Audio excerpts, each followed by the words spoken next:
Hey, what's up, Triple P Nation? This week's episode is brought to you by Triple P Life Nutrition, helping you optimize your health and performance. Welcome to the Age of Awakening. Please identify yourself. Enter.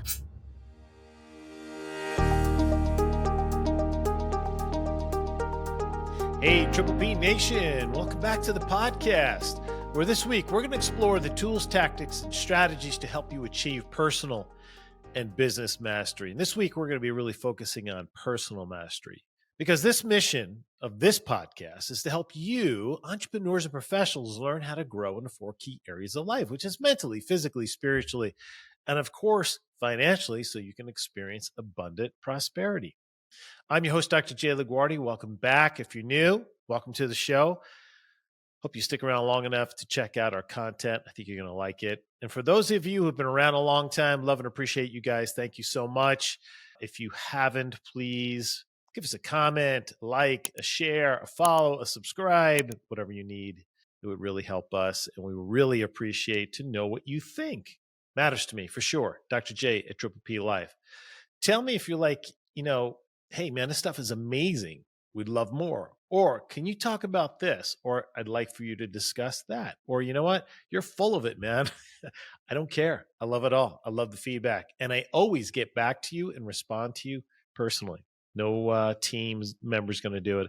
I'm going to do it directly, because to me, this is a conversation with you.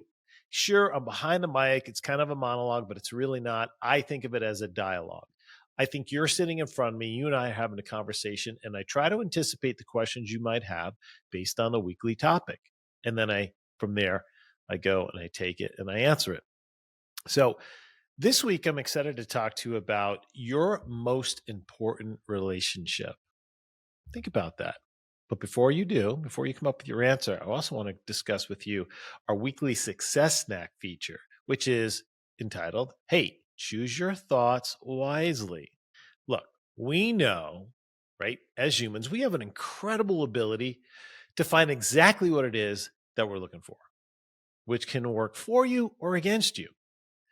So, for example, has anyone ever mentioned to you, hey, I'm looking to buy a green Subaru or a white F-150 or a black Tesla? And all of a sudden, that's all you see in the road. It's like, where did all these cars come from? They've been around forever, right? The thing is that we start to see what we put in our head. So you could probably come up with a number, you can come up with an idea, a thought, whatever it might be. All of a sudden, that starts to appear everywhere in your environment. But imagine tomorrow if I text you this in the morning and I tell you to spot as many yellow cars as possible. Now, on the way to work, you're probably going to see more yellow cars than you ever had in your entire life.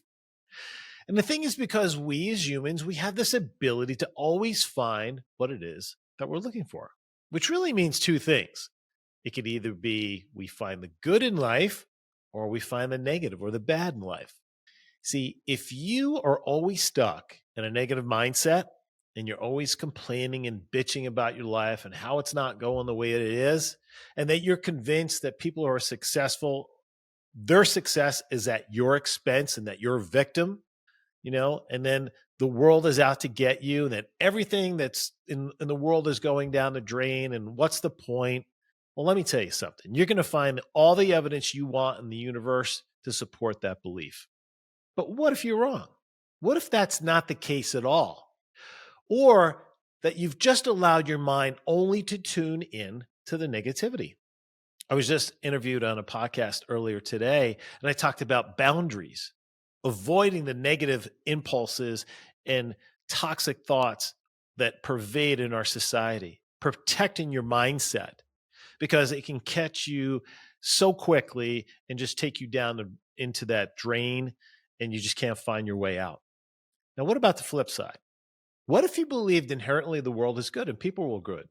People are generous, that abundance is something you deserve, and that money flows easily to you, and that your life is actually worth working for. Again, you're going to start to find the evidence that supports that process. Guys, that's why you've got to be incredibly careful about your thoughts and the thought patterns that you are having each and every day. You see, every moment of every day, they're either helping you, they're empowering you, they're building you up in positive and noble thoughts and moving you toward your success, or they're shaping the world around you to be negative, one of toxicity, disempowering you, moving you away for all your goals. So choose wisely, because the thoughts you have right now are going to determine your future tomorrow and 90 days from now. So I started this show and I asked you a simple question. What is your most important relationship? For most of you, you probably said, with my parents or my spouse, my kids, maybe my boss. No, not really. Really? Any of you guys have actually thought that? I wouldn't think so. Unless, of course, it was me. No, just kidding. Now, those are all normal and typical answers, but I'm going to tell you, you're wrong. Here's why you're wrong. The most important relationship you're ever going to have is with yourself.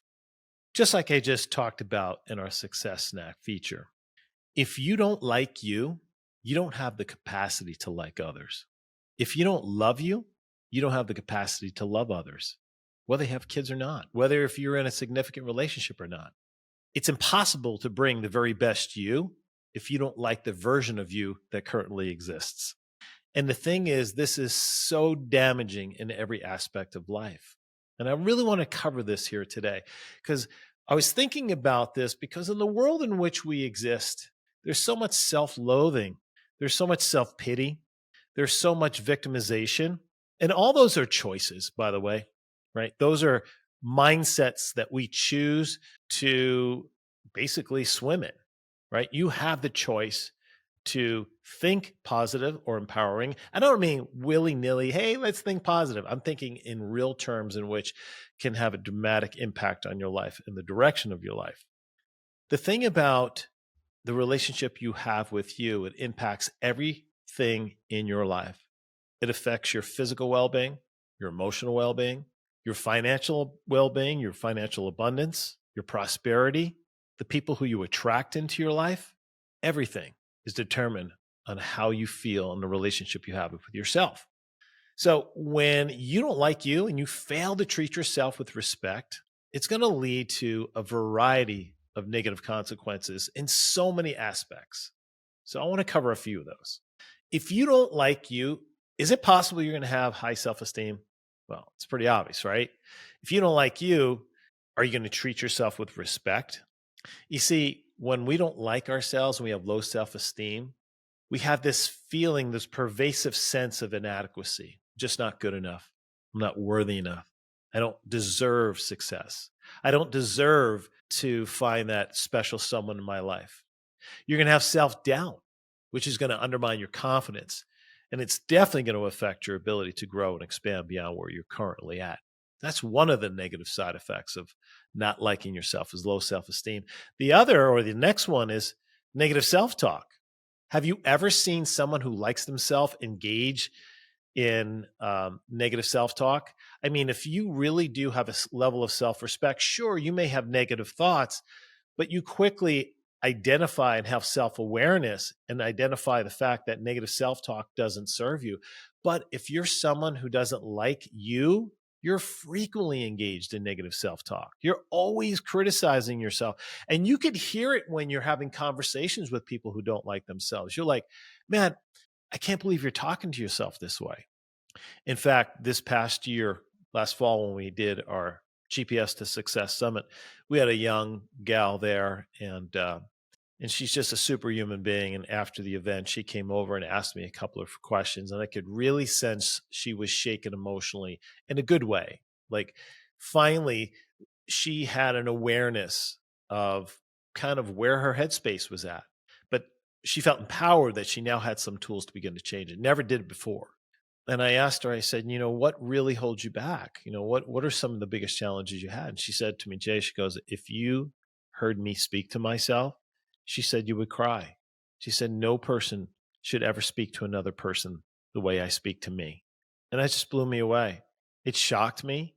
And really, it just made me really upset. And this is not uncommon. The thing about internal negative dialogue is that it just becomes perpetual.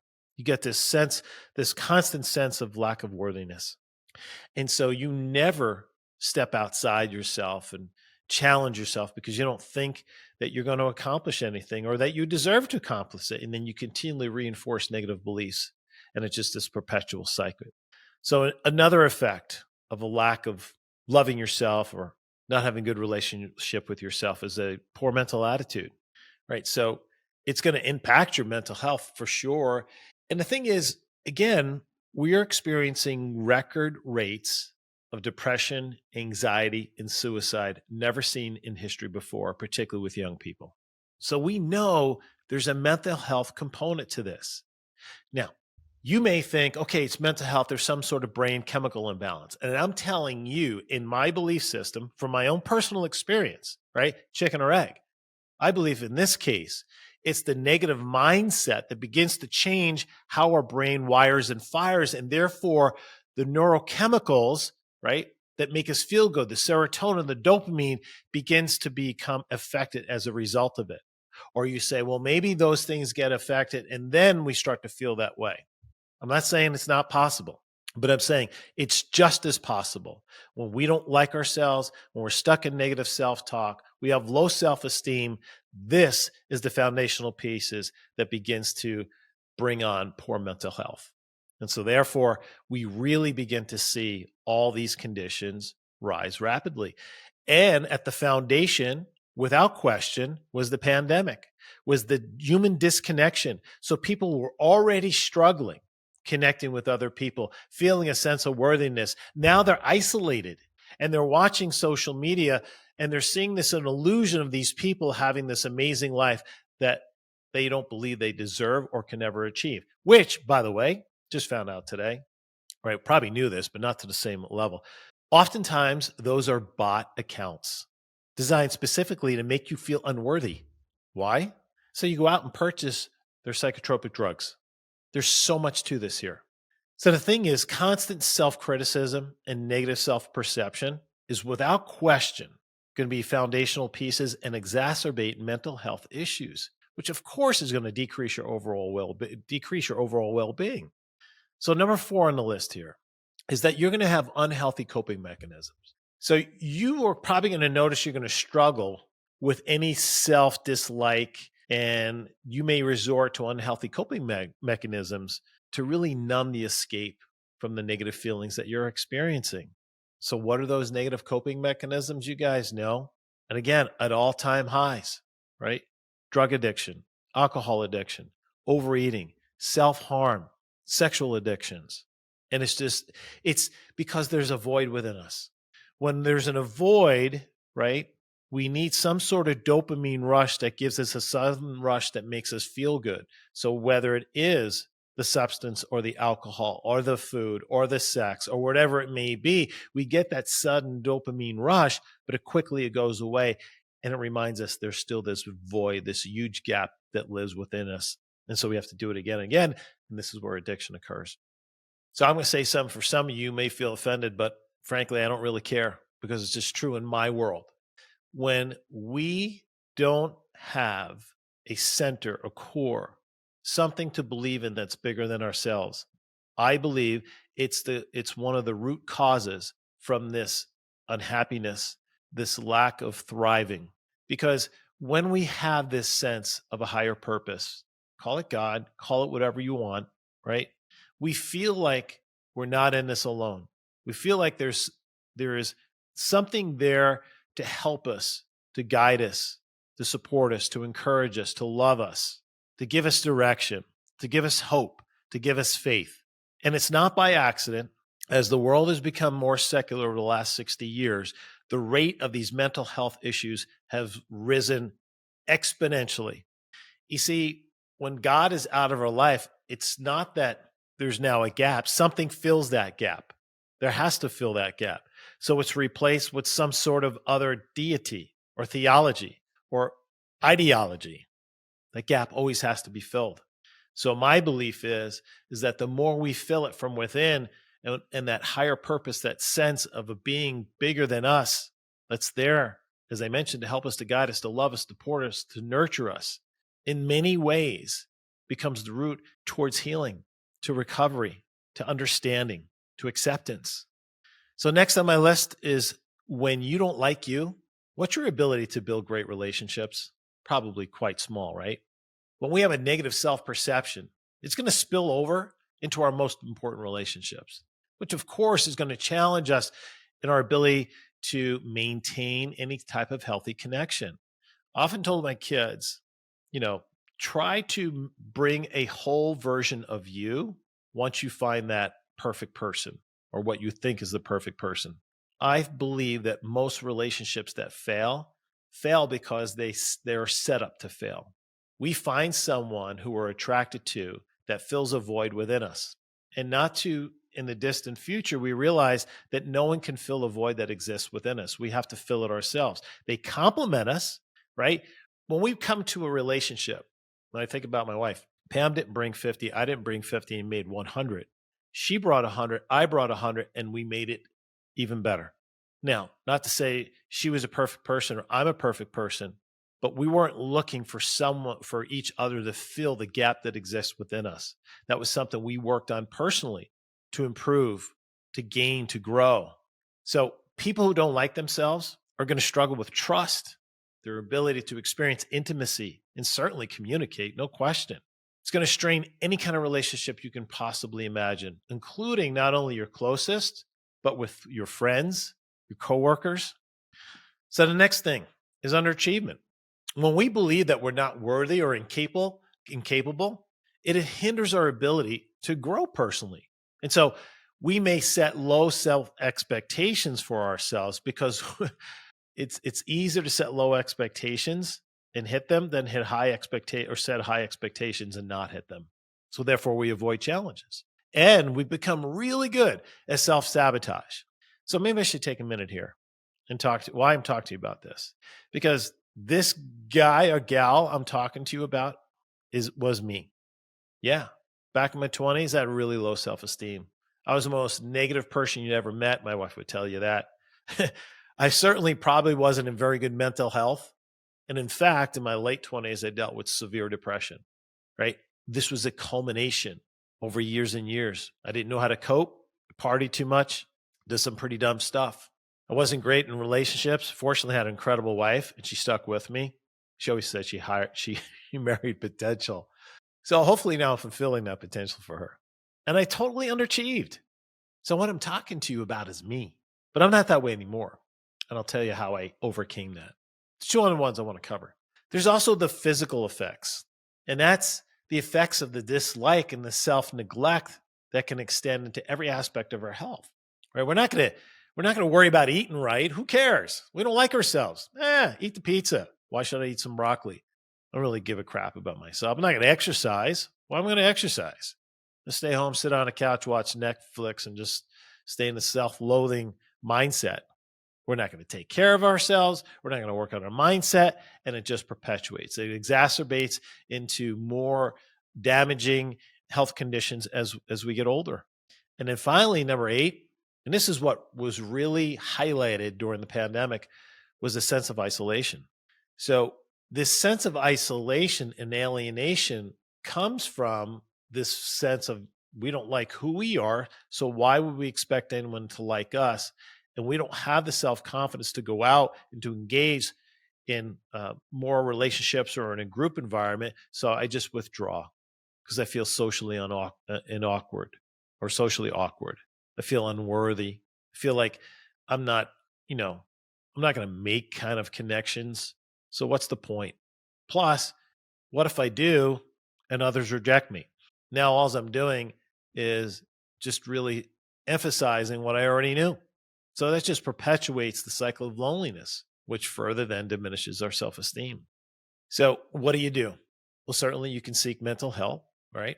I'm not telling you shouldn't. You can practice self-compassion to yourself. You can start working on some of your habits and behaviors. It's like I said when we first started this podcast, start becoming aware of your thoughts, because it's your thoughts that keeps fostering the same old habits and behaviors. For me, I tried mental health. And for the most part, it didn't work. In fact, it made it worse. There are many mental health therapists out there who probably listen to the show who do amazing stuff. But like in any, profession, there's good and not so good. And I tried multiple and I just did not have the results.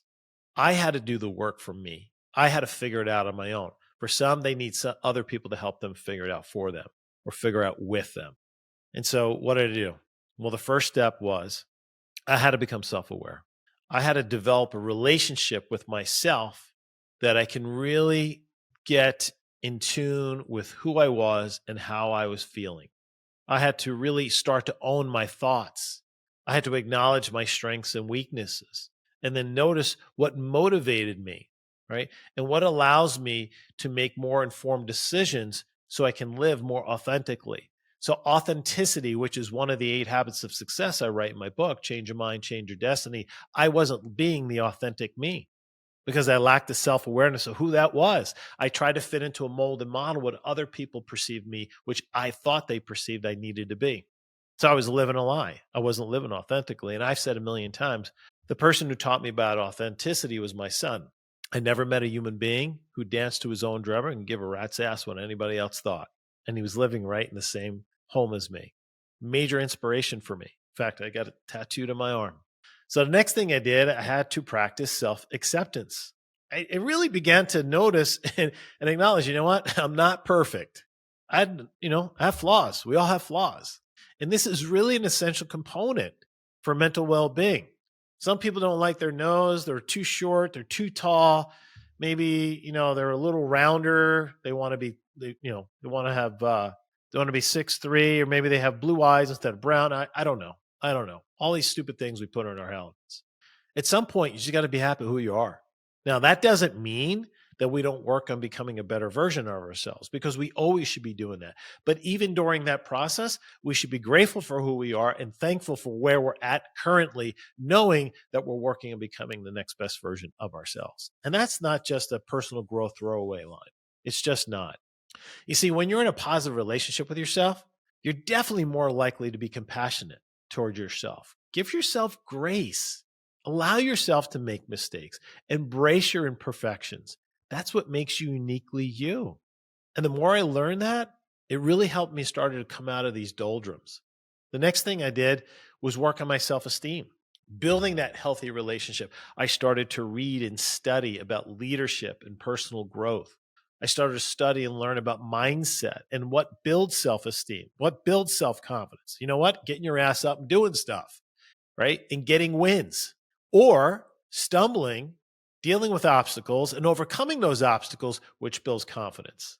And then you begin to appreciate your own resiliency. I talked about that 2 weeks ago. And as you appreciate that, you become more resilient, and therefore the need for external validation as your own self-worth diminishes, because now you start to have this internal confidence. I don't need external validation. And as that confidence grows, guess what? I got to pursue more and more goals and dreams. And that's what you will do as well too. So the next thing I did, self-care. I really started to give thanks and respect my body and my mind, right? You're given one body, one mind. How we treat our bodies and minds, it will treat us, or it'll treat us back, right? You look at the self-destructive behaviors that you may engage in, that I engaged in. I still engage in some. That's not an act of self-love. That's self-destruction. That's not saying I respect who I am. It means taking care of your body and your mind, your emotional and your mental well-being. You got to prioritize your self-care, right? I said, just celebrated my 37. So my 37th fit anniversary. That means I've been exercising for 4 to 6 days a week for 37 consecutive years. I missed a couple of months here and there for a couple of surgeries, but otherwise on it. Now, do I do that for vanity reasons? A little, right? I want to look good. Who doesn't? But I do it because it's discipline. It means that I'm acknowledging my own self. I'm acknowledging taking care of myself, and I set time for myself to invest in my health. So make sure you're practicing self-care. The next thing I had to do is set boundaries. And those boundaries were with some of my closest relationships. And I had to create boundaries for people who were toxic in my life that made me feel less than. And don't get me wrong, I love those people. But once I set the boundaries, guess what happens? Or what happened to me was once I established the boundary and then I confronted when that boundary was crossed and I identified and let them know, it never happened again. So you've got to set boundaries in your life and people around you so they know what's acceptable and what's not. And then you have to have your own personal boundaries within what's acceptable for you to do and not do. And the more likely you are to recognize when things don't align with your values, right, you become much more keen at communicating those boundaries and therefore maintaining the boundaries. So the next step is independence. See, I found a healthy relationship with yourself really begins to build independence because your confidence grows. And while connections with others are certainly valuable, being more comfortable in your own company, right? Being comfortable with you, being in the space of quiet allows you to be capable of self-reliance and also allows you to navigate your life with greater autonomy and confidence where you don't constantly need input and stimuli from other people or other things. One of the greatest spaces I find is quiet because I like who I am now. Didn't like it before. So I always had to fill that space with noise so I didn't have to think in my head. So if you find yourself constantly have to fill in your environment with noise, with music, with sounds, all kinds of stuff, stop and ask yourself, am I doing that purposely because I don't want to hear what's going on inside my head?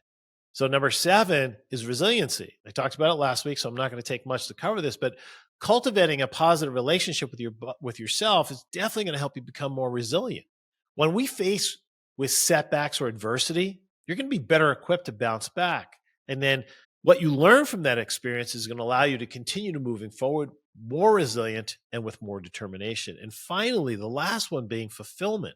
You see, ultimately, a strong relationship with yourself is going to lead to a greater sense of fulfillment and happiness.